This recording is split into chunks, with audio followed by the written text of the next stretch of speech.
अस्सलाम वालेकुम व्यूअर्स, आप देख रहे हैं ज़ैब एफएम डिजिटल और मैं हूं आपका मेज़बान अतीक। प्रोग्राम का नाम है दी एम्बेसडर और आपको पता है कि इसमें हम आपकी मुलाकात करवाते हैं हमारे अलमनाई से। माशाल्लाह बहुत सक्सेसफुल अलमनाई थे ज़ैब के और बहुत ही एक खास सा किरदार रहा है उनका पाकिस्तान की डिफरेंट इंडस्ट्रीज के अंदर। और आज जो हमारे गेस्ट हैं वो बहुत ही मतलब मैं कहूँगा कि चार्मिंग पर्सनैलिटी के मालिक भी हैं एंड देन अगेन उनका बहुत बड़ा एक्सपीरियंस रहा है। आप डिप्यूटी जनरल मैनेजर हैं फेरोज 1888 के अंदर एंड देन अगेन उन्होंने इसके साथ भी टेक्सटाइल इंडस्ट्री में अपनी बहुत सारी खिदमत अदा की है, उस पर भी हम बात करेंगे। और आज हमारे साथ हैं सर अब्दुल अजीज। अस्सलाम वालेकुम सर। वालेकुम सलाम। कैसे हैं सर आप? Alhamdulillah, thank you. It's a great pleasure for me to be here. Sir it's literally an honour for us कि आपने हमारी इस शॉर्ट नोटिस को एक्सेप्ट करते हुए हमें ज्वाइन किया।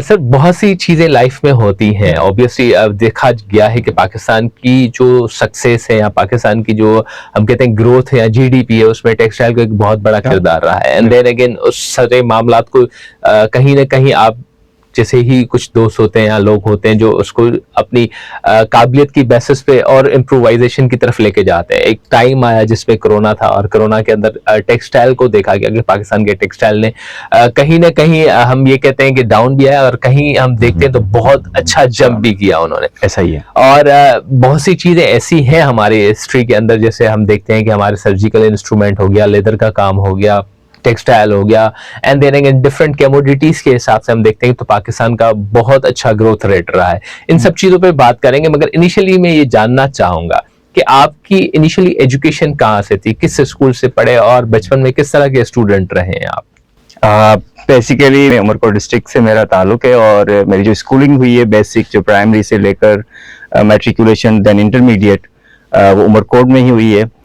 बेसिकली मेरा ताल्लुक अगर कहा जाए तो एक लोअर मिडिल क्लास से रहा है, लेकिन कुछ अगर इफ यू इमेजिन के 23 इयर्स अगो जब मैं इंटरमीडिएट कर रहा था तो उस वक्त का जो सिनेरियो था वहाँ के लिमिटेड फैसिलिटीज, लिमिटेड रिसोर्सेज, इतनी अवेयरनेस नहीं थी, सोशल मीडिया का कोई सवाल नहीं था और उस वक्त अगर हम मेन स्ट्रीम मीडिया की भी बात करें तो उसमें पीटीवी के अलावा कोई चीजें नहीं होती थी। तो only the source of information जो होता था वो न्यूज़पेपर्स होते थे। सही। और प्राइवेट सेक्टर इतना ज्यादा एजुकेशन में नहीं था। गवर्नमेंट सेक्टर के जो भी इदारे होते थे वो बहुत अच्छा परफॉर्म कर रहे होते थे। लोग वहां से बड़े जबरदस्त हमारे जो है वो लोग निकलते थे और आगे जाकर इंजीनियरिंग, मेडिकल और फॉरेन ऑफिस के अंदर इवन जाकर अपनी जो है वो खिदमत सर अंजाम दे रहे थे। तो वो वक्त बड़ा जबरदस्त कह सकते हैं, एक सोशली हम कनेक्टेड होते थे लोगों से और लोग एक दूसरे की सपोर्ट करते थे। तो जो भी हम आज हैं तो हम समझते हैं कि हमारे सराउंडिंग के जो लोग थे उन्होंने हमें इनकरेज किया, हमें सपोर्ट किया और आज हम इस यहाँ पर है। इंटरमीडिएट उमरकोट से करने के बाद मैंने एनईडी यूनिवर्सिटी ऑफ इंजीनियरिंग के अंदर मेरा एडमिशन हुआ। इनिशियली बड़ा इंटरेस्टिंग था, वो भी पढ़ के एक बड़ा हाई मेरिट होता था और उसमें बड़ी कोशिश होती थी कहीं ना कहीं हम किसी ना किसी टेक्नोलॉजी में हम स्टक हो जाएंगे, भाई एनईडी पहुंचना है, एक ड्रीम होता था। तो इनिशियली जिस टेक्नोलॉजी में मेरा एडमिशन हुआ तो वो सिविल इंजीनियरिंग थी। अच्छा, सिविल इंजीनियरिंग अनफॉर्चुनेटली उस वक्त अगर 2001 की हम बात करें तो इतना अच्छा स्कोप नहीं था, कोई इंफ्रास्ट्रक्चर डेवलपमेंट नहीं थी, कोई चीजें ऐसी नहीं थी, ग्लोबली कनेक्टेड नहीं थे लोग। बिल्कुल। उसके बाद तो हमें ऐसा लग रहा था कि यार ये सिविल इंजीनियरिंग हम कर तो लेंगे, उसके बाद पता नहीं जॉब्स होंगी या नहीं होंगी। कुछ चंद हमारे सामने सीनियर्स थे जिनको हम देखते थे कि last 2 to 3 years they are striving for job. तो फिर हमारे पास एक एनईडी यूनिवर्सिटी के अंदर एक प्रोसेस था कि आप अपने डिपार्टमेंट को चेंज करवा सकते हैं। तो आफ्टर 1 year वो फिर आपकी जो फर्स्ट ईयर का रिजल्ट होता था और फिर अवेलेबिलिटी ऑफ द सीट्स की बेसिस पे अब अप्लाई करते थे। तो वो फॉर्चुनेटली कैसे हूँ या जो भी था मेरा उस फील्ड के तरफ जो है मेरा लिखा हुआ था कैरियर, तो इंडस्ट्रियल मैन्युफैक्चरिंग में मैंने चेंज ऑफ डिपार्टमेंट करवाया। सही।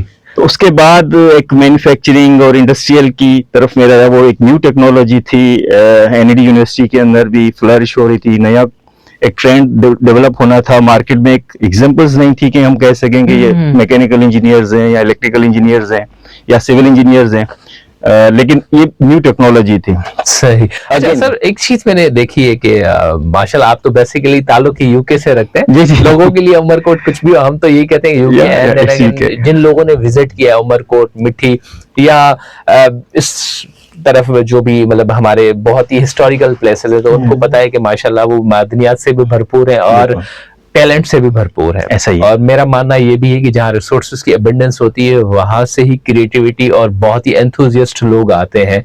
एंड देन अगेन ऑब्वियसली जब हम बात करते हैं सिंध की इस तरफ की, क्योंकि एक सिंध के दो पोर्शन है, एक लाड़ है और एक उतर है। जी जी। तो हमने लाड़ के लोगों के अंदर एक स्पेशली ये देखा है कि वो एजुकेशन और लिटरेचर के साथ बहुत ही एसोसिएटेड रहते हैं। उनका लगाव शुरू से ही होता है कि भाई आपको पढ़ना है, चाहे रिसोर्सेज हो या ना हो, मतलब आपको मतलब एजुकेशन इनके वर्षे में है, ये देखा गया है। ऐसी कोई उसमें मतलब दो राहें है ही नहीं कोई कबात इस बात पे। क्योंकि हम जब शाह अब्दुल लतीफ भिटाई रहमतुल्लाह अलैह की या सिंधी कल्चर के हवाले से कोई भी हम हिस्टोरिकल चीजें देख रहे होते हैं तो उसमें सबसे ज्यादा लिटरेचर भी तकरीबन जो लाड़ के लोग हैं उन्होंने, इवन मेरी जितनी नॉलेज है उसमें ये कि जो कुरान पाक का सिंधी में फर्स्ट तर्जुमा किया था वो भी लाड़ के ही लोगों ने किया था।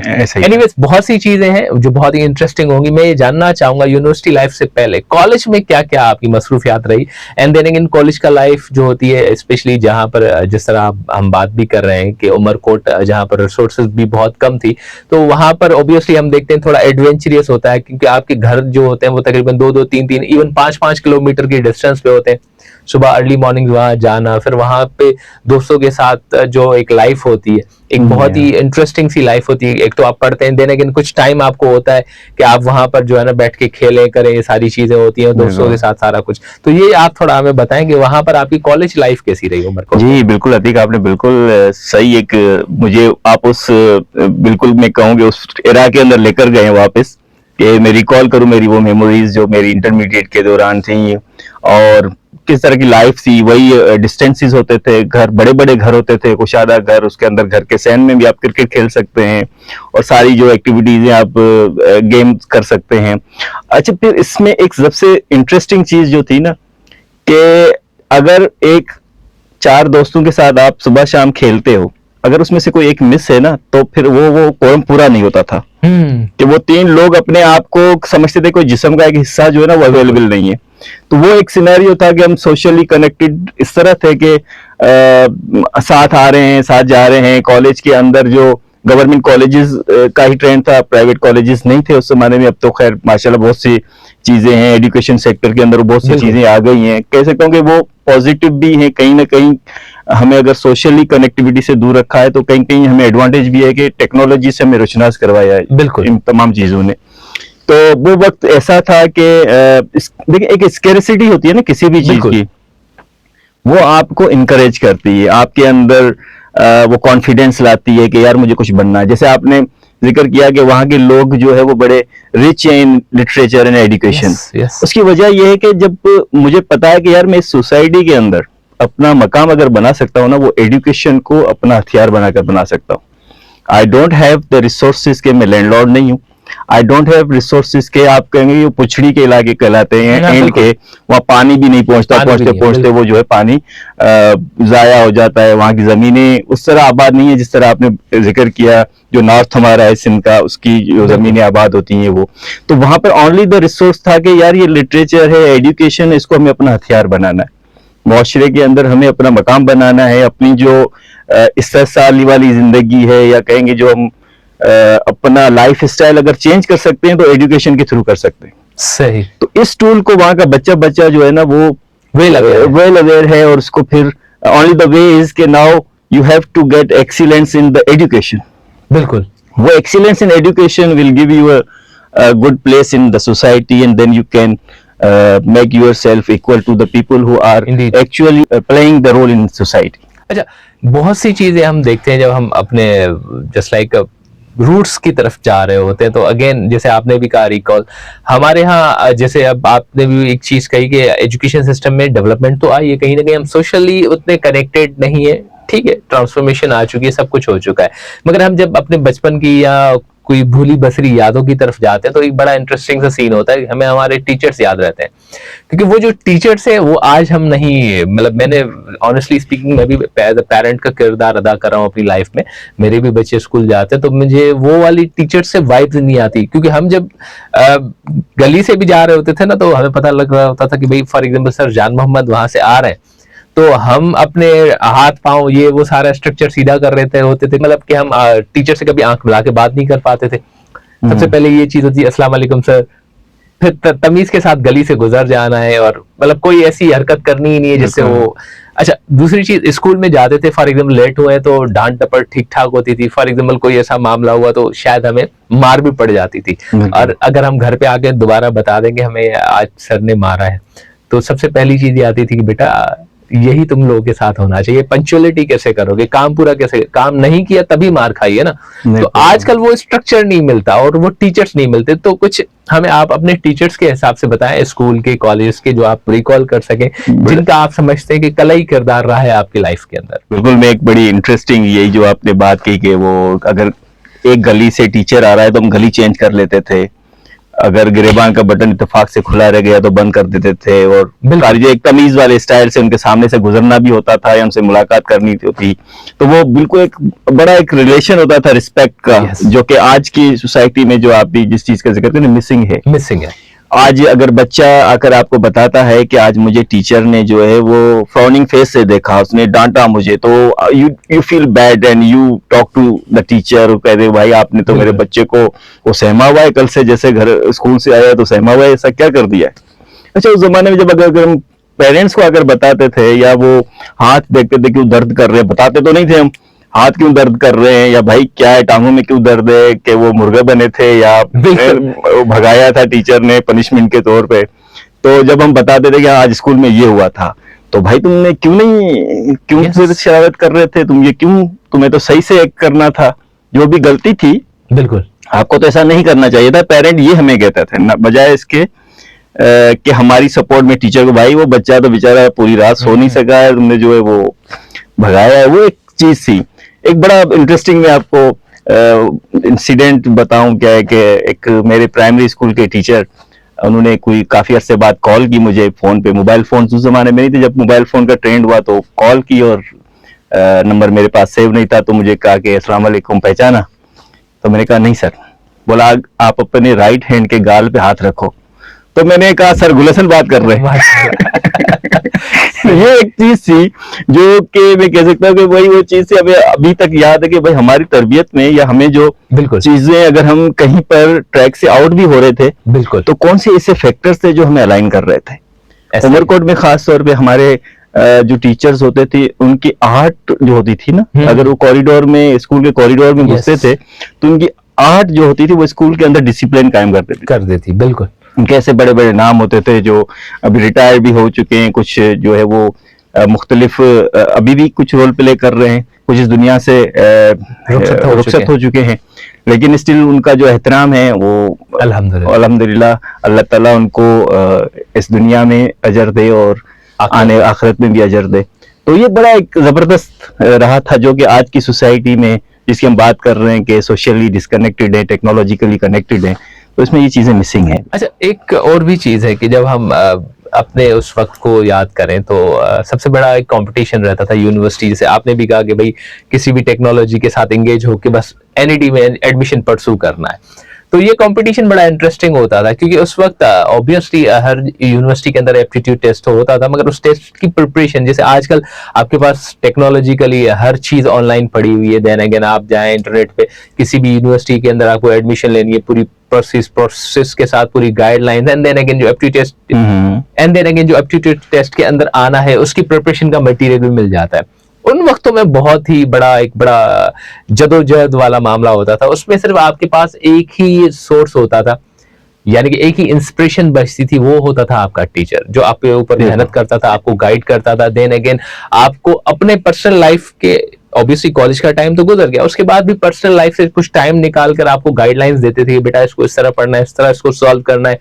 अगर फॉर एग्जांपल जैसे आज हमारे एक ट्रेंड है मॉक इंटरव्यूज का, I used to recall that things like in our times कि हमारे कुछ टीचर्स होते थे वो हमारे साथ बैठ के हमारे साथ मॉक सेशंस उस वक्त भी किया करते थे और हमें बताते थे कि भाई तुम्हारा बॉडी लैंग्वेज ये होना चाहिए, तुम्हें इस तरह बात करनी है, एंड देन अगेन इस तरह कॉन्फिडेंट होकर बात करना है, अगले के एक्सप्रेशंस इस तरह नोटिस करने, अपनी वॉइस टोन्स को इस तरह मेंटेन करना है, शेकी नहीं होना है, हाथ पांव को नहीं दबाना है। मतलब उस टाइम पे जो सबसे बड़ी अवलीन आपकी रिसोर्स थी जो आपको मेंटेन करती थी, क्योंकि ऑब्वियसली ये प्रोफेशन जो है प्रोफेसी का ही है, बिल्कुल। जैसे लाइक पैगंबरों का एक दर्जा रखता है, वो है टीचिंग। तो मैं ये जानना चाहूंगा कि आपके एनईडी यूनिवर्सिटी के सफर के दौरान कौन से क्या टीचर्स थे जिन्होंने आपको ज्यादा सपोर्ट किया, गाइड किया, एंड देन अगेन समवॉट जैसे मैंने कहा मॉक इंटरव्यूज वगैरह के लिए आपको प्रिपेयर किया?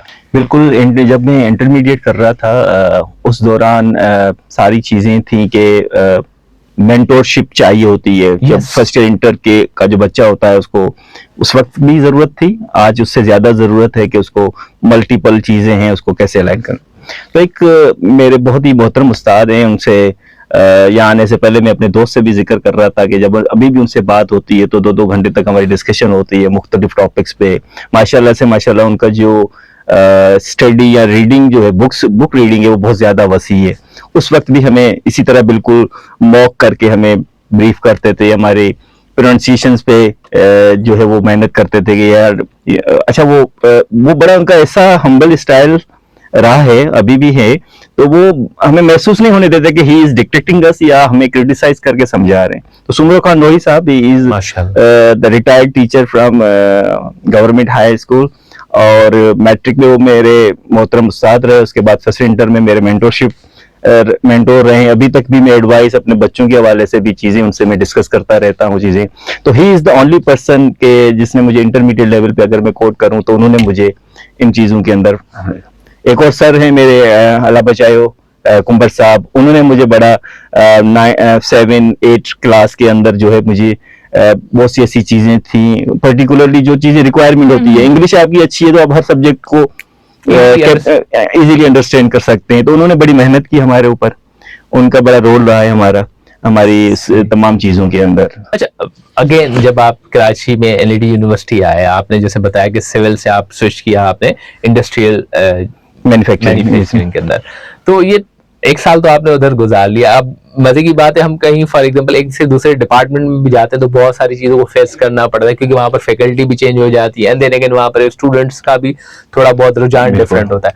तो आपकी 1 साल सिविल वाला और जो उसके बाद रिमेनिंग जितना भी अरसा 3 साल या उससे अबव आपने गुजारा, ये कैसा रहा आपका एनईडी में, और एनईडी का एक्सपीरियंस कैसा रहा आपका? एनईडी यूनिवर्सिटी का एक्सपीरियंस बहुत मैं कहूँगा कि एक हमारे लिए रेस्ट ऑफ द वर्ल्ड के साथ हमें रोशनास करवाया, कि इंट्रोड्यूस करवाया कि भाई एक वो दुनिया थी जो इंटरमीडिएट लेवल के ऊपर अमूरकोट के अंदर बैठकर आप जिस वर्ल्ड को देख रहे थे, अब एक और दुनिया है जो टेक्नोलॉजी से रिलेट करती है, जो कि आपका एक करियर पाथ है जो रेस्ट ऑफ द लाइफ आपके साथ रहेगी ये चीज। तो एनईडी यूनिवर्सिटी के अंदर फर्स्ट ईयर मेरा सिविल इंजीनियरिंग में गुजरने के बाद जब मैंने इंडस्ट्रियल मैन्युफैक्चरिंग में आया तो फर्स्ट ईयर के जो हमारे 90% सब्जेक्ट्स कॉमन होते हैं, जो कि हम किसी भी टेक्नोलॉजी में जाएंगे तो वो उसको वही सब्जेक्ट्स, हर टेक्सटाइल इंजीनियर है, चाहे वो इंडस्ट्रियल मैन्युफैक्चरिंग है, सिविल है, इलेक्ट्रिकल है, मैकेनिकल है, they all go through those particular subjects in the first year. In second year फिर चेंज हो जाता है, जिस पर्टिकुलर टेक्नोलॉजी के अंदर आप हैं उनके सब्जेक्ट्स को आप फिर परसू करना शुरू करते हैं उसके अंदर। तो बड़ा इसमें मैं ये कहूँगा कि जो इंडस्ट्रियल मैन्युफैक्चरिंग का जो रहा है, इंडस्ट्रियल मैन्युफैक्चरिंग हमें इलेक्ट्रिकल, इलेक्ट्रॉनिक्स एंड मैकेनिकल का मैं कहूँ कि एक कॉम्बिनेशन था उसके स्किल्स का। हमें एक basic knowledge of mechanical engineering, electrical engineering और टेक्सटाइल इंजीनियरिंग और इलेक्ट्रॉनिक्स इंजीनियरिंग, इसकी बेसिक जो भी नॉलेज थी उसके अंदर कैटर हो जाती। फिर हम आ जाते हैं मैन्युफैक्चरिंग प्रोसेसेस के अंदर, industry what ever you name it, बिल्कुल उस इंडस्ट्री के अंदर जो भी मैन्युफैक्चरिंग होती है उससे रिलेटेड जितने भी प्रोसेसेस होते हैं, जो भी इम्प्लीमेंटेड चीजें होती हैं, उनसे हमें एक इंट्रोडक्शन दिया गया, उससे हमें रोशनास करवाया गया क्या चीजें हैं। उस दौरान हमारे पास जिन स्किल्स को हमें गेन करना था, फिर इंडस्ट्री के साथ एक एकेडमिक रिलेशनशिप जो होता है इंस्टीट्यूट का, जिसके अंदर आप इंडस्ट्रियल विजिट्स करते हैं, फिर इंटर्नशिप्स होती हैं, उन तमाम चीजों ने एनईडी यूनिवर्सिटी ने हमें वो प्लेटफॉर्म दिया। सही, इंटर्नशिप्स मैंडेटरी थी कि भाई आप करोगे तो उसके एक सर्टेन नंबर्स हैं जो आपको मिलेंगे। इंडस्ट्रियल विजिट्स, टीचर्स बाउंड थे कि वो आप इंडस्ट्री के आपके विजिट्स उसके करो, और हमारी इंडस्ट्री माशाल्लाह से उस वक्त फ्लरिश हो रही थी।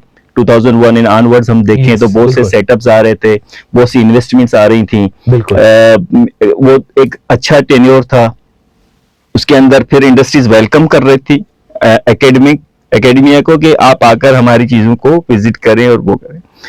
फिर ऑन कैंपस इंटरव्यूज होते थे, ऑन कैंपस इंटरव्यूज की प्रिपरेशन होती थी। टीचर्स हमें बताते थे कि भाई ये पर्टिकुलर अगर कंपनी आपके कैंपस के ऊपर इंटरव्यू करने आती है तो उसकी जो प्रीरिक्विजिट्स ये हैं, बिल्कुल वो आपके सॉफ्ट स्किल्स को देखेंगे या वो आपके हार्ड स्किल्स के अंदर इस पर्टिकुलर एरिया की टेक्निकल नॉलेज को देखेंगे क्या है। फिर हमारे जो प्रोजेक्ट्स होते थे वो ज्यादातर फैब्रिकेशन एंड मॉडलिंग से रिलेटेड होते थे कि उसको आपको मॉडल करके एक प्रेजेंट करना है। तो वो तमाम चीजें मैं कह सकता हूँ जो इंडस्ट्री की रिक्वायरमेंट थी वो एनईडी यूनिवर्सिटी के अंदर वो हमें मिली, एक अपॉर्चुनिटी मिली कि उसको हम परसू करें, उसके अंदर एक्सपर्टीज हासिल करें।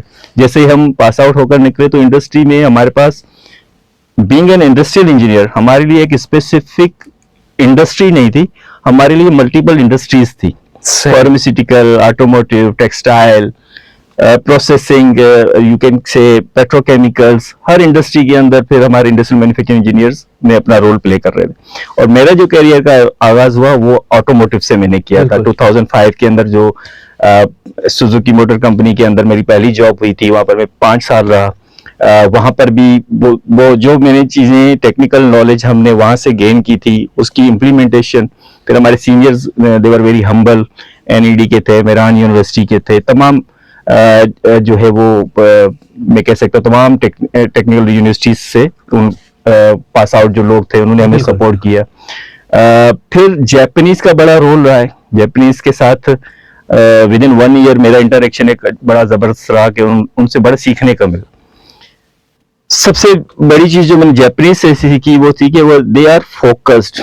जब वो काम कर रहे होते हैं तो काम को एंजॉय कर रहे होते हैं, जब वो काम से हटकर कहीं होते हैं तो they feel restlessness, they can't decide कि क्या करना चाहिए। लेकिन काम में होते हैं तो ऐसा लग रहा होता है जैसे वो they are very focused and they are entertaining, getting entertainment from the work they are doing. सही। तो वो चीज थी। काइजन का कॉन्सेप्ट कहें, 5S का कॉन्सेप्ट कहें, लीन जो आप बिल्कुल बैंकिंग सेक्टर में भी आप सुनते होंगे कि भाई 5S, आप टेक्सटाइल, एवरीवेयर ये कॉन्सेप्ट्स एप्लीकेबल हैं जो एक पर्टिकुलर इंडस्ट्री जो जापानीज इंडस्ट्रीज के अंदर है। फिर मुझे जापान जाने का भी एक मौका मिला एक प्रोजेक्ट के ऊपर। वहां का एक बड़ा जबरदस्त एक्सपीरियंस आ कि वहां की सोसाइटी के अंदर उन चीजों को मैंने इम्प्लीमेंटेड देखा। सही। आप एक गली के अंदर हैं, वहां पर वो चीजें 5S है, काइजन वो इम्प्लीमेंटेड है, उसका बच्चा जो है उसके ऊपर डिसिप्लिन है उस तमाम चीजों से। तो ये एनईडी यूनिवर्सिटी से लेकर मेरा जो पहली जॉब थी जो मैंने फॉर 5 इयर्स मैंने की, तो उसके दौरान मुझे तमाम चीजों से एनईडी यूनिवर्सिटी की एक टेक्निकल नॉलेज और फिर एक एक्सपोजर, इंडस्ट्रियल एक्सपोजर मुझे मिला जो जापानीज फर्म से। उसके बाद इंटरेस्टिंगली एक था कि मैं टेक्निकल स्किल्स के अंदर एक इक्विप हो चुका हूँ। फिर था कि सॉफ्ट स्किल्स हैं उसको कैसे पॉलिश किया जाए, कैसे इन तमाम चीजों की तरफ आ जाए, बिजनेस को कैसे स्टडी किया जाए, एडमिनिस्ट्रेशन को क्या है, क्या चीजें होती हैं। बीइंग अ मैनेजर आपकी रिस्पॉन्सिबिलिटी हो जाती है, आप मैनेज करते हो आप तमाम चीजों को। उसके लिए फिर मुझे एक MBA की स्टडीज को परसू करना था। उसके लिए मुझे जो सबसे जाहिर है जब आप सोचते हैं कहीं पर एडमिशन लेने का ना, तो फिर आपके पास एक डिसीजन मेकिंग मॉडल आ जाता है। ऐसा ही है भाई मैं IBA से करूं, मैं CBM, Zabist, they were the 3 big names at that time। तो फिर Zabist फिर विजिट किया हमने, CBM का भी विजिट किया, IBA का भी विजिट किया हमने, Zabist का किया। यहाँ के स्टूडेंट्स जो पढ़ रहे थे इवनिंग में उनसे मुलाकात हुई। तो जो सबसे अच्छी चीज मुझे लगी कि यहाँ पर जो मल्टीपल इंडस्ट्री के लोग यहाँ पर अपनी ना सिर्फ वो अपना MBA परसू कर रहे थे, इसके अलावा यहाँ की जो मैनेजमेंट थी उस वक्त की, वो मैनेजमेंट कॉर्पोरेट कल्चर के साथ बहुत ज्यादा कनेक्टेड थी। वर्कशॉप्स होते थे यहाँ पर, मुख्तलिफ ऐसे चैलेंजेस जो इंडस्ट्री फेस करती थी, चाहे वो मैनेजमेंट साइड के हों, चाहे फाइनेंस साइड के हों, चाहे वो मार्केटिंग हो, सप्लाई चेन हो, उससे रिलेटेड लोग यहाँ पर मैंने सेशन होते हुए देखे बिल्कुल इनिशियली। तो फिर सुजुकी का एक मेरा अपना एक्सपोजर था। जब हम क्लास में बैठते तो 30 to 40 स्टूडेंट्स की जो क्लास होती थी तो उसमें 30 से 40 कंपनी बैठी हुई थी। इंडीड, बिल्कुल ऐसा ही है। स्टेट बैंक के लोग बैठे हुए हैं, नेशनल बैंक के लोग बैठे हुए हैं, आप एंग्रो के लोग बैठे हुए हैं, यहाँ पर आप सीमेंट इंडस्ट्री के लोग बैठे हुए हैं, ऑटोमोटिव के हैं, काफी तो आपको तमाम इंडस्ट्रीज के एक प्रोफेशनल्स। अच्छा, वो प्रोफेशनल्स भी ऐसे थे जिनका 5 से 10 साल का एक्सपीरियंस है उस फील्ड के अंदर। तो वो जब किसी भी टॉपिक पे एग्जाम्पल देते हैं ना, you get know what type of practices are taking place in pharmaceutical, what type of practices are taking place in petrochemicals, तो वो तमाम इंडस्ट्री का आपको एक्सपोजर मिल जाता है। तो इंटरेस्टिंगली जो ज़ेबिस्ट का मेरा सफर था ना 2 साल का, बड़ा आई वुड से कि बड़ा चैलेंजिंग भी रहा, क्योंकि ये अगर आप फेमिलियर हो पोर्ट कासिम पे सुजुकी कंपनी की, और यहाँ पर this is the second and के पोर्ट कासिम और केपीटी के दरमियान, around 36 kilometres away from 36 kilometre, और फिर 6:30 पे क्लासेस होती थी यहाँ ज़ेबिस्ट पहुंचना होता था, यहाँ शॉन सर्कल पे वेन ड्रॉप करते थे, फिर कभी वॉक पे कभी बस में। जी जी बिल्कुल। तो फिर यहाँ आते थे और यूनिफॉर्म होता था हमारा सुजुकी का, उसको हम यहाँ पर टॉयलेट में आकर चेंज करते थे शर्ट को, और दूसरी शर्ट जो घर से लेकर आते थे सही। वो पुट ऑन करके क्लास में आकर बैठते थे। काफी एडवेंचरियस सा मामला था। एडवेंचरस। और फिर 9:30 पे जब क्लास होती थी खत्म, तो फिर यहाँ से फिर जाना। अच्छा, यहाँ पर इतनी ज्यादा वो अभी जिस तरह का है ना नहीं था, सन्नाटा होता था आफ्टर 9 o'clock। बिल्कुल। तो वो तमाम चीजें थी। उसके बाद कैंपस के अंदर उस वक्त जावेद लिगारी साहब लीड कर रहे थे जी जी इंस्टीट्यूट को, और ही वाज वेरी हम्बल, और उनके साथ हमारी अक्सर जो है लाइब्रेरी में बैठकर बातें होती थी, उनसे मुलाकात होती थी। तो वो बड़ा जबरदस्त उनका एक होता था कि डिफरेंस नहीं, प्रेसिडेंट ऑफ द इंस्टीट्यूट और एक स्टूडेंट को, और वो भी स्टूडेंट जो कि बिल्कुल अभी फ्रेश है, तो वो उसको एक मुख्तलिफ टॉपिक्स भी उनके साथ भी। फिर जलबानी साहब बहुत बड़ा नाम थे, सुमेर सुमेर सराज साहब, he was coordinator of MBA program at that time. तो ये सारे एक बड़ा जबरदस्त एक माहौल मिलता था, जिसमें हमें ऐसा फील नहीं होता था कि हम जो है वो किसी पर्टिकुलर एरिया के अंदर आकर फंस गए। सही। जब हम इस एरिया से निकल रहे थे, इस पर्टिकुलर उस वक्त से, तो फिर ऐसा लग रहा था कि यार हम अब शायद अब जाके फंस रहे हैं कहीं। अच्छा सर, बहुत सी चीजें लाइफ में इंटरेस्टिंग होती हैं, बहुत सी चीजें एडवेंचरस होती हैं, और जब हम देख रहे होते हैं अपने एक सफर को, तो हमें भी आइडिया होता है कि यार इस सफर में हमने कुछ खोया है, कुछ पाया है, मगर तब जाके बहुत सुकून होता है कि जब, जैसे हम अभी बात कर रहे थे, हमारी लाइफ के अंदर टीचर्स का बहुत बड़ा किरदार रहा है। इवन हमने इस चंद लम्हात के अंदर अपने तमाम तर टीचर्स को बखूबी अपने दिमाग के अंदर, अगर हम उनके नाम नहीं ले पाए तो दिमाग के अंदर रिकॉल तो जरूर कर। बिल्कुल ऐसे ही। आप बहैसियत एज अ फैकल्टी NED गए, एक जगह आप पढ़ रहे थे, सब कुछ किया, अर्न किया, वहां से सब कुछ हुआ, आपकी एक लाइफ स्टेबल हुई, एंड देन अगेन आप एज अ फैकल्टी गए, वो एक्सपीरियंस कैसा रहा आपका? हाँ, ये बड़ा इंटरेस्टिंग था। मुझे शुरू से पैशन तो रहा था कि टीचिंग का, कि इवन जब मैं इंटरमीडिएट कर रहा था तो उस वक्त भी वहाँ के एक मुख्तलिफ बच्चों को ट्यूशंस पढ़ाना या इस तरह की एक्टिविटीज में था इन्वॉल्व। और फिर पब्लिक स्पीकिंग का मेरा शौक था कि डिबेटिंग सोसाइटीज का पार्ट बनना, स्पीच कॉम्पिटिशन्स में पार्ट बनना। तो एक क्राउड को फेस करने की एक थी, तो अल्लाह ताला ने थोड़ी सलाहियत दी थी उस, अल्हम्दुलिल्लाह। तो उस सलाहियत को फिर मुझे टीचिंग का एक रहा है। अभी भी मैं, अगर आप मुझसे पूछेंगे ना कि भैया को अपॉर्चुनिटी मिल जाए कि बिल्कुल, तो फिर आई विल वेलकम के टीचिंग बहुत अच्छा होता है, जिसमें आप ना बिल्ड कर रहे हो, तो एक शख्सियत को बिल्ड कर रहे होते हैं। Whatever you have acquired throughout the life, you are transforming that to next generation.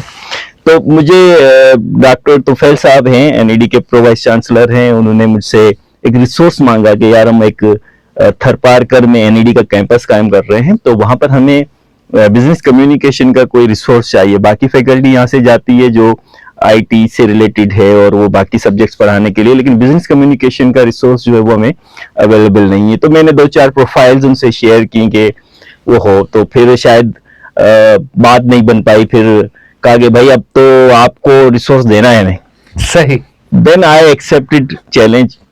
मैंने कहा sir but I can go only on weekends, Friday Saturday को मैं जाकर क्लासेस ले सकता हूँ। और I am very thankful to Feroz 1888 management के, उन्होंने मुझे अलाउ किया कि आप इसको जाकर परसू कर सकते हैं।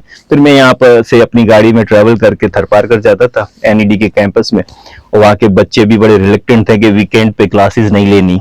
तो पहली क्लास के अंदर उन्होंने थोड़ा सा बहुत ज्यादा रिलेक्टेंस ऐसा दिखाया कि वो हॉस्टल से मूव ही नहीं हुए कैंपस। तो मैंने वहाँ के जो एडमिनिस्ट्रेटर थे, मैंने कहा एक दफा मुझे बच्चों से मिलवा दे। तो फिर वो बच्चों से जब जाकर हॉस्टल के एक रूम में तमाम लोगों को जमा किया और उनसे थोड़ी सी बातचीत हुई, तो they felt comfortable and they came with me on campus and they took the class. सही। तो वो फिर मेरा था business communication. Even business communication मैंने एमबीए में यहीं से सीखा था और यहीं से पढ़ा था, उसको मुझे ट्रांसलेट करना था, ट्रांसफॉर्म करना था। ऐसे कि teaching is the best way कि आप सोसाइटी को रिटर्न कर रहे हो। Indeed, very true. जो थ्रू आउट एक मैंने जैसे हम बड़ा आई एम वेरी थैंकफुल कि आपने मुझे पूरा एक उसमें आपने मुझे मौका दिया कि तमाम चीजों को रिकॉल करूं। तो हम देखते हैं तो हमारी लाइफ में कितने अप्स एंड डाउन्स आते हैं, चीजें आती हैं, सीखते हैं। उसमें सोसाइटी का बड़ा रोल होता है, the people who are around us उनका बड़ा रोल होता है। बिल्कुल। तो now it's time to return them. तो वो एक सेमेस्टर मेरा रहा बड़ा अच्छा, सही वहाँ पढ़ाया। और बिजनेस कम्युनिकेशन में बच्चे अभी वो बैच पास आउट भी हो गए हैं, they are connected with me, they take some advices, suggestions about the insights of other sectors as well. सही। अच्छा सर, ये सब चीजें लाइफ में अल्हम्दुलिल्लाह हमने समवॉट अचीव भी की, एंड देन अगेन जैसे हमने कहा नॉलेज शेयरिंग भी हुई। बिल्कुल। इस सारे सफर को गुजारने के बाद कभी फील हुआ कि आपको दोबारा एजुकेशन खुद भी लेनी चाहिए? क्योंकि बहुत सारे लोग होते हैं जो एजुकेशन के साथ कनेक्टेड होते हैं, तो उनका एक ड्रीम बन जाता है कि I should get a title of doctor, यानी कि पीएचडी। तो कभी इस तरह का इत्तेफाक जहन में ख्याल आया हो और आपने कहा हो कि नहीं मुझे अब दोबारा एजुकेशन को लेना चाहिए, अपने साथ डॉक्टर वगैरह लगाना चाहिए, कुछ इस तरह का? बिल्कुल, मेरा पीएचडी का है रहा है। मैंने 2 दफा ड्यूरिंग कोविड, बिफोर कोविड मैंने जो है वो यहाँ भी ज़ेबिस्ट में भी पीएचडी के लिए मैंने परसू करने की, फिर बिटवीन कोविड आ गया, चीजें थोड़ी सी वो स्टॉप हो गई थी। अभी भी मेरा इरादा है कि मैं ज़ेबिस्ट है, इकरा यूनिवर्सिटी है, जो भी इदारे में अभी एक्सप्लोर कर रहा हूँ कि मुझे इजीली कहाँ से मैं पीएचडी में इनरोल हो सकता हूँ, क्योंकि मेरा एमबीए जो है वो इक्विवेलेंट टू द एमफिल है, जो कि मैं बिजनेस साइड के ऊपर बिजनेस साइड में पीएचडी कर सकता हूँ। डॉक्टरेट होने से मैंने जैसे पहले बताया कि बीइंग अ डॉक्टर जब आप पीएचडी कर लेते हैं तो एक अच्छे एक अच्छा रिटर्न एज अ टीचर आप दे सकते हैं इंस्टीट्यूट को। तो मेरा, अगर आप कहेंगे भाई जब मैं यहाँ से थक जाऊंगा कॉर्पोरेट सेक्टर से, जो जब एक जाहिर एक एज आएगी जिसमें चीजें कहेंगे नहीं भाई now it's time to let the young generation lead the things. Indeed. तो फिर उस वक्त मेरा है कि मैं फिर किसी इदारे से मुंसलिक होकर एजुकेशन के साथ रहूं। उसके लिए मेरा भी प्लान है कि मैं अगले 3 से 5 साल के अंदर में पीएचडी अपना कर लूं इंशाल्लाह। तो इंशाल्लाह ये है। इवन आपकी बातों से लग रहा है एजुकेशन आपका पैशन भी है, क्योंकि यहाँ से मतलब मिट्टी जाकर पढ़ाना, आई थिंक मिट्टी में ही है मिट्टी में कैंपस। तो आई थिंक ये तो कोई आधे दिन से ज्यादा को तो वैसे ही ड्राइव है। बिल्कुल 8 घंटे तकरीबन या 6 घंटे तो कंफर्म मैं कह सकता हूँ। 6 आवर्स। तो अगेन आप वहां जाते हैं, पढ़ाते हैं, वहां पर भी 3 घंटे की क्लास, ये सारी चीजें देखने की बेसिस पे मैंने अर्ज किया कि आपका पीएचडी का। अच्छा सर, इनिशियली आपने जो पहली आपकी जॉब है जो मेरे हिसाब से वो किसी इंटरनेशनल ट्रैक्टर फर्म के साथ थी। देन अगेन आप आए पाक सुजुकी, एंड देन अगेन आप उसके बाद आए मुस्तकीम। नहीं, मुस्तकीम से पहले भी आप शायद शान टेक्नोलॉजीज, हमारे दिमाग में आता है शान मसाला जाता शान टेक्नोलॉजीज। तो शान टेक्नोलॉजीज के फौरन बाद जब हम देख रहे हैं तो आप आ रहे हैं मुस्तकीम के अंदर, मतलब एक टेक्सटाइल इंडस्ट्री यहाँ से आपको। अच्छा, ये एक बहुत ही बड़ा, हालांकि ऑटोमोटिव यानी कि हमारे पास बहुत बड़े ब्रांड्स हैं, एंड देन अगेन उनकी बहुत बड़ी मार्केट वर्थ है। जापानीज के साथ काम करना ये तो बहुत ही जबरदस्त सीन रहा है, क्योंकि मैंने हमेशा लोगों से सुना है जिनके साथ जो पाकिस्तान सुजुकी के साथ एसोसिएट हैं, उनके साथ बात की है तो हमेशा बता देंगे जापानीज कल्चर में जितना इंसान सीख सकता है पाकिस्तानी आपकी सोच है। मतलब वो कहते हैं कि आपको पूरा रीशेप कर देते हैं वो। बिल्कुल, आप जिस बंदे का काम में दिन न लगे तो वो मतलब उसको इस तरह का ट्रेनिंग्स और उनका एटमॉस्फेयर डिजाइन किया हुआ है कि वो बंदा विद इन 1 ईयर वो उस सुजुकी को छोड़ना ही नहीं चाहता। ऐसा ही है, ठीक है। अच्छा, अब उसके बाद मैं वही देख रहा हूँ कि एक बहुत ही फ्लरिशिंग इंडस्ट्री से आप फिर स्विच करें टेक्सटाइल, ये किस तरह का इत्तेफाक रहा? क्योंकि बहुत सारे मेंटर्स होते हैं वो तो ये कहते हैं कि भाई इसमें और आगे बढ़े। फॉर एग्जांपल आप जैसे इंडस्ट्री मैन्युफैक्चरिंग में ऑलरेडी रहे, आपकी अपनी ही ये फील्ड है, देन अगेन आप उस फील्ड में एक लंबा अरसा दे चुके हैं, एंड आप इंटरनेशनल एक्सपोजर भी वहां से ले चुके हैं, देन अगेन आप उसी के बाद एक उसकी पैरेलल शिफ्ट में जा रहे हैं जो टेक्सटाइल। ये मैं जानना चाहूंगा कि किस तरह का इत्तेफाक रहा है। जी बिल्कुल, ये बड़ा इंटरेस्टिंग एक वो था सेगमेंट। अच्छा, ऑटोमोटिव सेक्टर के साथ अनफॉर्चुनेटली ये रहा है कि फॉर कंसेक्यूटिव 5 इयर्स तक ना वो एक ही 2 साल अगर ग्रोथ में तो 3rd ईयर उन पे अनफॉर्चुनेटली आ जाता है, डिक्लाइन कहा जाता है। बहरहाल मेरा जो वहां से सुजुकी से स्विच करने का ये नहीं था कि ऑटोमोटिव में वो डिक्लाइन जो है ना ओवरऑल अगर पाकिस्तान में देखा जाए ना किसी भी इंडस्ट्री पे आ जाता है। बिल्कुल। पिछले दिनों जैसे आपने शुरू में कहा कि टेक्सटाइल के अंदर भी कोविड के दौरान Yes. देखा गया तो डिक्लाइन भी था, तो कहीं ना कहीं इंक्लाइन भी था। तो इस तरह का वो था। यस, मैंने जब एमबीए कर लिया ज़ेबिस से, एमबीए ज़ेबिस में करने के बाद मुझे थोड़ा सा लगा कि यार एक ही फील्ड के अंदर रहने से शायद टैग हो जाता है कि भाई he is only well suited for the automotive. जैसे हमारे पास अगर पाकिस्तान में देखें तो अगर जो पहली जॉब अगर आपने 5 इयर्स तक कर ली तो जी। उसके बाद उसी इंडस्ट्री के अंदर आपको कंसीडर किया जाएगा कि आप इसी इंडस्ट्री के अंदर बिल्कुल अपना रोल प्ले करें, बजाय इसके कि अगर ऑटोमोटिव वाला अगर कोई फार्मास्यूटिकल में जाता है या टेक्सटाइल में या कहीं भी अपना रोल प्ले करना चाहता है तो वो डाइवर्सिफिकेशन हासिल करने में बड़ा टाइम लगता है। अच्छा, मैंने एमबीए करने के बाद मार्केटिंग का था कि यार I should try my self in marketing. तो फिर मैंने एक फर्म ज्वाइन की थी जो पाकिस्तान वेल्डिंग इलेक्ट्रोड्स थे। पाकिस्तान वेल्डिंग इलेक्ट्रोड्स में मैंने ऑपरेशंस एंड मार्केटिंग दोनों सेगमेंट्स देखे। सेल्स में मैं अनफिट था, I was unfit in sales. By sales is very different segment. Kind of a crucial thing. Yeah, crucial, and it's very difficult to get the money from others' pockets and Yes. make the profit. तो वो बड़ा एक difficult था। लेकिन marketing के चीज को आपको उसको प्लेसमेंट करनी है, प्रोजेक्ट करना है, तो उसमें मुझे पाकिस्तान वेल्डिंग इलेक्ट्रोड्स में एक अपॉर्चुनिटी मिली कि वो रीब्रांड कर रहे थे। मैडम फरवा एक जो हमारे अमित टपाल साहब उनकी बेटी थी, वो बाहर से आई थी, तो she was trying to rebrand उस वेल्डिंग इलेक्ट्रोड को रीब्रांड करना था, फिर उसको एक मंत्रा बनाना था, उसका लोगो बनाने थे। तो उनके साथ एक बड़ा अच्छा इंटरेस्टिंग 8 से 10 माह का वो रहा कि मैं उसके अंदर रहा। लेकिन जब बात आ जाती है सेल्स की तो आपका कोर ऑब्जेक्टिव होता है कि आप सेल्स को देखें और वो सारी चीजें थी। तो at that part I was unfit के भाई this is something very difficult. Profit generate हमसे नहीं होगा, आप हमसे क्रिएटिव काम करवाएं। तो फिर वो मैंने स्विच किया, सुजुकी को छोड़ा तो मार्केटिंग साइड पे मुझे जाना था। मार्केटिंग में मैंने देखा कि यार marketing is not only the marketing, sales is also critical part of the marketing in Pakistan. yes. आपको कहा जाएगा भाई आप बहुत अच्छा उसको कर सकते हो, लेकिन अगर बिकेगा नहीं तो फिर फायदा नहीं। ऐसा ही, बिल्कुल ऐसा ही सर। सही। तो वो चीज फिर मैंने 8 से 10 माह में मैंने फील किया कि यार ये चीज जो है वो नहीं है। फिर मैंने एक शान टेक्नोलॉजीज सोलर पैनल और एलईडी मैन्युफैक्चरिंग कंपनी थी, यूएस को एक्सपोर्ट करती। यूएस में एलईडी ट्रॉनिक्स के नाम से कंपनी है, उसको बेसिकली यहाँ पर एक इंटेंसिव जो काम होता है उसको यहाँ पर लोकली करते थे और उसको एक्सपोर्ट करते थे। परवेज लोधी साहब he is very famous anthropologist और बड़े जबरदस्त, वो उन्होंने एलईडी बल्ब को इन्वेंट करने में उनका बड़ा रोल रहा है। He is the founder of LED bulb. अभी तो कॉमन हो गए हैं हर जगह पर। तो वो भी मेरा 3 से 3.5 साल का बड़ा जबरदस्त एक्सपीरियंस रहा। अब इसमें देखें ऑटोमोटिव से निकला मैं मार्केटिंग, ज़ेबिस ने मुझे मार्केटिंग सिखाई, उसको मैंने कहीं अप्लाई करने की कोशिश की, सक्सेसफुली हुआ। लेकिन बाद में मुझे रियलाइज हुआ जब आप मैनेजर बन जाते हैं किसी भी डिपार्टमेंट तो फिर आप मार्केटिंग भी अप्लाई कर रहे होते हैं, वहाँ सप्लाई चेन को भी आप देख रहे होते हैं, वहां आप अपने आप की रिब्रांडिंग भी कर रहे होते हैं, अपने आप को कैसे उसके अंदर उस पर्टिकुलर सिस्टम के अंदर अपने आप को प्लेस करना है और किस तरह आपको अपने आप को वहां पर सक्सेसफुल एक बनाना है इसके अंदर। फिर LED lights and solar panel manufacturing, वो भी मेरी इंडस्ट्रियल फील्ड थी, लेकिन जो मेरे साथ टीम काम कर रही थी ना, देवर इलेक्ट्रॉनिक्स इंजीनियर्स। सही। जो मेरे पास इंडस्ट्रियल इंजीनियर्स और इलेक्ट्रॉनिक्स इंजीनियर्स आ रहे थे, उनके साथ फिर एक बड़ा होता है कि जब यंग जनरेशन आती है उसके साथ आप सीखते हो, फिर नए टूल सीखते हो। तो मैंने उस पर्टिकुलर 3 से 3.5 साल का जो मेरा एक्सपीरियंस था उसके अंदर मैंने बेसिकली इलेक्ट्रॉनिक्स इंजीनियरिंग सीखी। सही। Being a quality assurance manager, वह मैंने वो चीजें सीखी। फिर उसके साथ साथ उनका एक सोशल काज की काम होते थे, उसके अंदर वो चीजें करनी है, एक्टिविटीज, उसमें भी पार्ट रहा। टेक्सटाइल में आने का जो था that was not plan from my side.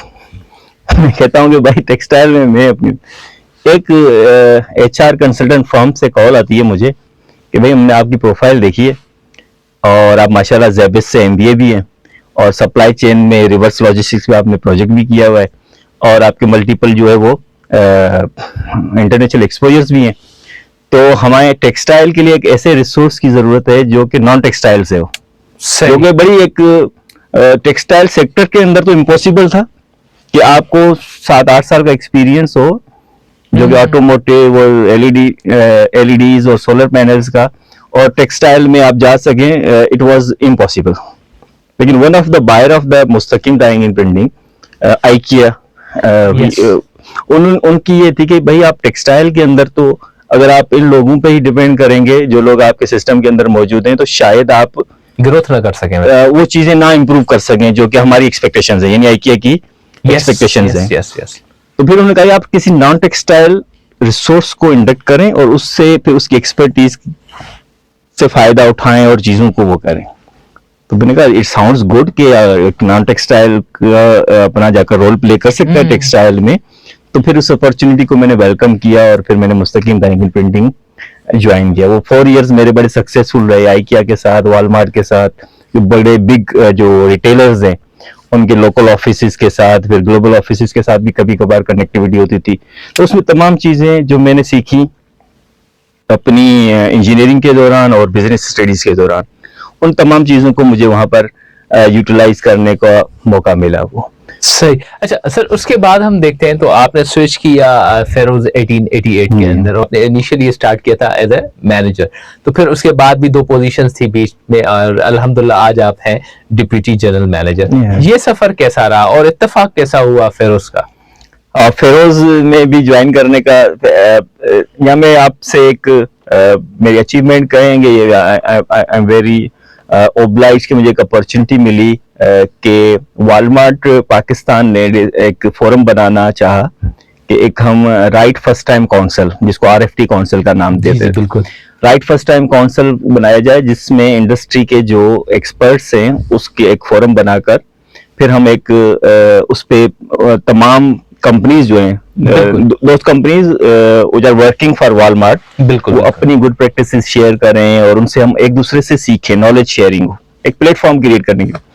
तो आई वाज नॉमिनेटेड फ्रॉम मुस्तकीम। उस प्लेटफॉर्म पे फिर मेरा जो इंटरेक्शन होता था गुल अहमद टेक्सटाइल से भी होता था, फेरोज 1888 से भी होता था, यूनिस टेक्सटाइल में जो बड़े नाम हैं जो वॉलमार्ट के लिए काम कर रहे थे, उनके साथ मेरा इंटरेक्शन रहता था। उनके जो क्वालिटी एश्योरेंस की टीम थी उनके साथ होता था, उनके प्रीमिसेस में जाते थे, हम प्रेजेंटेशन देते थे, अपनी प्रैक्टिस शेयर करते थे, वहां की प्रैक्टिस लेकर आते थे, इंप्लीमेंट करते थे। एक अच्छा एक प्लेटफॉर्म इन्होंने जनरेट किया नॉलेज शेयरिंग का। उस प्लेटफॉर्म से मेरा फेरोज 1888 से भी इंट्रोडक्शन हुआ, वहां की एक टीम से होता था इंटरेक्शन। तो फिर उस प्लेटफॉर्म से एक होता है कि भाई they identified me कि you can play a role with us in our organization if you are interested। तो फिर मैंने उसको, Feroz 1888 is a big name, it's a largest exporter of towels and terry products in Pakistan। They are also trying to diversify their businesses as well in different areas and bedding in other areas as well। So they are, and then I said that Feroz 1888 is a big name, why not, I will be more than happy that I join you। फिर वो एक platform था कि उन्होंने मुझे फिर quality assurance department के अंदर, अगेन मेरा जो रोल था वो था कि मैं सिस्टम इंप्रूवमेंट्स करूं, प्रोसेस इंप्रूवमेंट्स के अंदर अपना रोल प्ले करूं। तो वहां पर मैंने एज अ मैनेजर ज्वाइन किया। तो अल्हम्दुलिल्लाह 1.5 ईयर्स के अंदर मेरा जो है वहां पर प्रमोशन हुआ, मैं सीनियर मैनेजर बना और अभी मैं डिप्टी जनरल मैनेजर हूँ वहां पर क्वालिटी एश्योरेंस डिपार्टमेंट के अंदर। मेनली हम लोग जो है वो हमारे जितने भी रिटेलर्स हैं, जो कस्टमर्स हैं, उनके साथ इंटरेक्शन होता है, इम्प्रूवमेंट्स होती हैं, एक्सीलेंट एग्जीक्यूशन एवरी टाइम हमारा एक स्लोगन है, उसको हम प्रमोट करते हैं तमाम चीजों के अंदर। क्वालिटी एश्योरेंस की बात आती है तो सस्टेनेबिलिटी तो ऑब्वियसली चाहिए और इंटरनेशनल क्लाइंट्स का तो सबसे बड़ा मामला यही होता है कि वो हमेशा क्वालिटी देखते हैं और उसमें कंप्रोमाइज तो चाहिए ही नहीं, क्योंकि हमारे हम देखते हैं, हमारे यहाँ काफी सारी ब्रांड्स के हम कपड़े तो पहन लेते हैं, मगर अक्सर हम ये देखते हैं कि वो हमारे पास जो लोकल मटेरियल होता है, वो लेफ्ट ओवर मटेरियल जो कहीं ना कहीं वहां से रिजेक्ट होके आता है, वो पाकिस्तानी को दोबारा पहनना पड़ता है। एनीवेज सर, बहुत सी चीजें लाइफ में है और बहुत सी चीजें, जैसे आपके भी ड्रीम्स हैं, अल्हम्दुलिल्लाह आप भी PhD करना चाह रहे हैं, लाइफ में आगे भी होगा। 5 साल, अगले 5 साल में कहाँ देखते हैं आप अपने आप को, क्या सोचते हैं कि किस पोजीशन पे आप होंगे? एक तो मैं देखें, एक अगर मैं अपने कैरियर पाथ की बात करूं तो जाहिर है मेरे नेक्स्ट लेवल जो है वो जनरल मैनेजर का लेवल है, उसके अंदर वो मुझे अचीव करना है। एक परफॉर्मेंस बेस्ड क्राइटेरिया है उस पर्टिकुलर पोजीशन का, उसके अंदर मुझे अपने स्किल्स को एनहांस करना है, ये वो इंशाल्लाह। दूसरा है कि मैं किसी तरह भी ना एकेडमिया एंड इंडस्ट्री के जो आपस में लिंक है उसके अंदर अपना रोल प्ले कर सकूं। उसमें मेरी चीजें एज ए गेस्ट स्पीकर में एनईडी में, मेहरान में, नेशनल टेक्सटाइल यूनिवर्सिटी कराची में कैंपस है वहां पर, तो ये इस तरह की चीजों के अंदर मैं अपने आप की एंगेजमेंट अगले 5 साल में और मजीद बढ़ाने का एक चाहता हूं कि वो चीजें हों, ताकि एक चीज जो अच्छा इससे this is the two way learning. कुछ चीजें ऐसी होंगी जो मेरे पास है, लेकिन बहुत सी ऐसी चीजें जो मैं सीखूंगा यंग जनरेशन से। जैसे हमारे पास टीम्स होती हैं इंजीनियर्स के, जो यंग इंजीनियर्स आते हैं या बिजनेस ग्रेजुएट्स आते हैं, उनसे बहुत सी चीजें खुद सीख रहे होते हैं। Artificial intelligence, machine learning, these are all new words जो हम सुनते हैं, सीखते हैं कि भाई ये चीजें, उसकी एप्लीकेशन होती है। उसको भी इंडस्ट्रीज इसको बड़े ये समझ लें कि एक ऑब्जेक्टिव के तहत इनको लेकर चल रहे हैं कि भाई हमें अगले 5 साल के अंदर इन पर्टिकुलर एरियाज के अंदर एक्सीलेंस करनी है। बिल्कुल डेफिनेटली मेरा भी अपना भी यही है कि मैं इस पर्टिकुलर टेक एंड डिजिटलाइजेशन का जो पार्ट है उसके अंदर अपना रोल प्ले कर। इंशाल्लाह सर, ऑब्वियसली वक्त एक बड़ी इंपॉर्टेंट चीज होती है और आपसे जिस तरह गुफ्तगू चल रही है तो मुझे तो ऑब्वियसली बड़ा ये है कि मेरे पास काफी सारी चीजें जो आपसे मैं जानना चाहूँ, मगर वक्त जो है वो कहीं ना कहीं मुझे कैद कर रहा है। उम्मीद यही है कि इंशाल्लाह नेक्स्ट टाइम भी हम आपको एक शॉर्ट नोटिस तो नहीं देंगे, मगर हम आपको गुजारिश जरूर रखेंगे कि नेक्स्ट टाइम आप हमें जरूर ज्वाइन कीजिएगा। बहुत एक वाइटल सा और मजीद डिस्कशन होगा। मीनवाइल क्योंकि प्रोग्राम अपने इख्तिताम की तरफ जा रहा है, तो मैं चाहूंगा कि हमारे जो स्टूडेंट्स हैं स्पेशली जो परसू करना चाह रहे हैं इस फील्ड को, चाहे वो ऑटोमोटिव हो या टेक्सटाइल हो, क्योंकि रैबिस के अंदर भी मैकेट्रॉनिक्स इंजीनियरिंग करवाई जाती है, मैकेट्रॉनिक्स वगैरह के बच्चे हैं वो भी देख रहे होंगे, या बिजनेस मैनेजमेंट के बच्चे भी, अगर ये इन फील्ड्स में आना चाह रहे हैं तो कोई ऐसी कुछ टिप्स आप बताएं जिस मतलब जिस लाइक मैं ये चाहता हूं कि कोई बच्चा, जैसे हम कहते थे ना बचपन में मॉक सेशंस हमें करवाए जाते थे, हमारी प्रिपरेशंस होती थी, आजकल बच्चों का जो एटीट्यूड है वो बड़ा डिफरेंट है। ऑब्वियसली उसको रीशेप करने की बहुत जरूरत है, तो आपकी कुछ टिप्स उन बच्चों के लिए कि किस तरह की वो अपनी पर्सनैलिटी और स्किल्स को मैनेज करके चले, जिस तरह वो अपनी इंडस्ट्री में एक अच्छा मुकाम हासिल कर सकें और ग्रोथ अपॉर्चुनिटीज को अक्वायर कर सकें। देखिए आई थिंक 2 चीजें बहुत इंपॉर्टेंट है।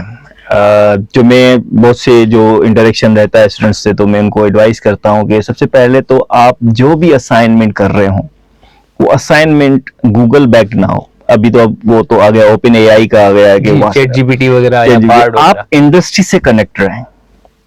आप अपने अलमनाइज के थ्रू अपने, जाहिर है एक हर यूनिवर्सिटी का अपना एक इंडस्ट्रियलाइजेशन प्रोग्राम होता है, उसके तहत आप कनेक्ट रहें कि उस पर्टिकुलर असाइनमेंट को इस इंडस्ट्री स्पेसिफिक करके करें, ताकि इंडस्ट्री के कल्चर को आप जो पास आउट होने के बाद ना समझें, अभी अगर कनेक्टेड रहेंगे पर्टिकुलर प्रोजेक्ट्स के अंदर, असाइनमेंट्स के अंदर, तो वो चीजें आपको फिर ये बताएंगी कि अब मुझे किस किस्म के स्किल्स को एक्वायर करना है to be part of corporate culture. जो इंडस्ट्री का पार्ट बनने के लिए मुझे क्या नीड है आज। कल मुझे जो मैं ग्रेजुएशन कर रहा था जिसके अंदर मैंने जो चीजें पढ़ी थी, आज शायद आउटडेटेड तो नहीं हो रही। अगर आउटडेटेड होने जा रही हैं तो इसको मुझे कैसे कैच करना है, नंबर 1। नंबर 2, इंटर्नशिप जरूर करें। इंटर्नशिप्स 15 डेज, 30 डेज या 40 डेज, जो 45 डेज जो भी ऑफर करती हैं इंडस्ट्रीज, उन इंटर्नशिप्स को जरूर अवेल करें। उससे ये होता है कि जब once you enter in the company, you know the culture of that particular company, you know the mindset of the people who are working over there, you know that what type of skills are there applied by the people who are actually excelling, making efforts to excel that particular area। तो वो तमाम चीजें जो होती हैं वो उसके take away बन जाते हैं आपके बाकी की जो स्टडीज रहती है 1 साल की, 1.5 साल की, 2 साल की, तो उसके अंदर उन तमाम एरियाज के ऊपर आपका एक्सपोजर बढ़ता है। तीसरी चीज जो है वो फाइनल ईयर का जो भी प्रोजेक्ट करें वो इंडस्ट्री के साथ ही करें।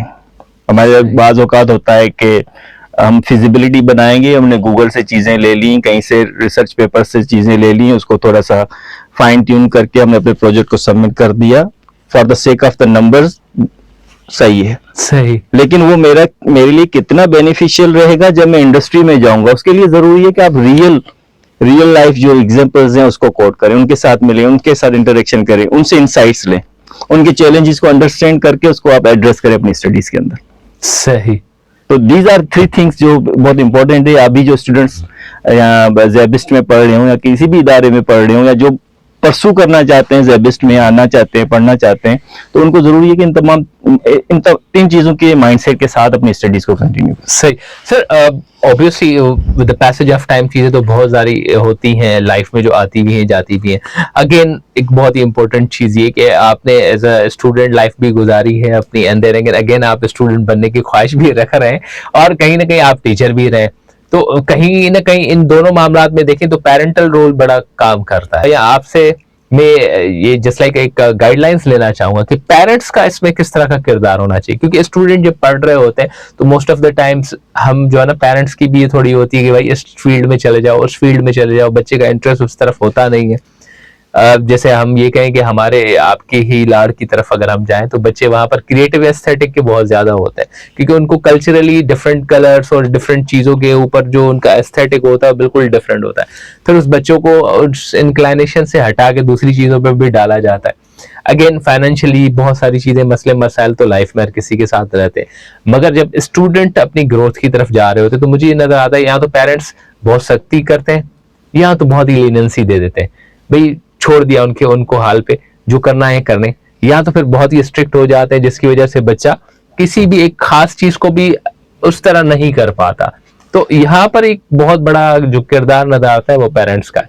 मैं चाहूंगा आपकी तरफ से कुछ गाइडलाइंस इस हवाले से। अच्छा, इसमें एक चीज होती है, आप किसी को भी उसको इनकरेज करना चाहते हैं या आप चाहते हैं कि यार ये इस फील्ड की तरफ जाए एज अ पेरेंट, तो एक तो है कि भाई तुम्हें ये करना है, मैथ्स पढ़नी है, बायोलॉजी अच्छी पढ़नी है, कि डॉक्टर बनना है, या मैथ्स अच्छी पढ़नी है, इंजीनियर बनना है। This is the way you communicate to your children. दूसरा है कि आप उनको एक्सपोजर देना शुरू करते हैं। आप बिगनिंग से बताते हैं कि भाई एक टेक्नोलॉजी का क्या रोल है हमारी लाइफ के अंदर, सही ना, एक डॉक्टर का क्या रोल है हमारे पास, हमारी और जो फील्ड है मेकाट्रॉनिक्स है बहुत जबरदस्त फील्ड है, उसमें हमारी सोसाइटी में क्या रोल है। तो एज अ पेरेंट हमें उनको एक्सपोजर देना चाहिए चीजों का, एंड लेट देम डिसाइड। आज मुझे एक डॉक्टर ही नजर आ रहा है जो एक अच्छा कमाता है, रिस्पेक्ट है सोसाइटी के अंदर, तो मैं डॉक्टर ही बनूंगा। लेकिन कल मुझे आप एक्सपोजर देंगे एक IT प्रोफेशनल का, एक मेकाट्रॉनिक्स इंजीनियर की एक सक्सेस स्टोरी मेरे सामने होगी, एक इलेक्ट्रॉनिक्स इंजीनियर है या बिजनेस ग्रेजुएट है, वो मेरे सामने एक्सपोजर होगा, तो मैं एक इक्वली इनको एवेल्यूएट करूंगा। बिल्कुल, फिर मैं उसको मैच करूंगा मेरे पास क्या चीज है, जो इन चारों में जो चीजें हैं उनमें से कोई एक तो चीज होगी जो मेरे अंदर है, बिल्कुल, जिसको मैं एक्सेल कर सकता हूं।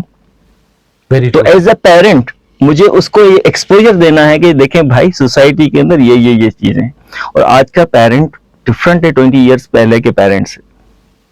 वो इक्वली एक्सपोजर है उसको, जितना किड को है उतना पेरेंट को भी है। बिल्कुल, आज का पेरेंट मे बी मेरा जो थॉट प्रोसेस है कि आज का पेरेंट डिक्टेट नहीं कर रहा, एक्सपोजर दे रहा है। सही।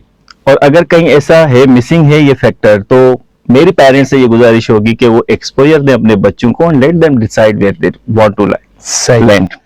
बिल्कुल सर, ऑब्वियसली जैसे मैंने पहले भी गुजारिश की, टाइम की कैद है और I am really highly thankful to you कि आप हमें ज्वाइन किया और आपसे बहुत अच्छा एक डिस्कशन रहा। उम्मीद करता हूँ इन फ्यूचर बहुत ही जल्दी आपसे दोबारा मुलाकात होगी। इसी के साथ व्यूअर्स मुझे दे इजाजत, stay tuned, this is ZEB FM digital.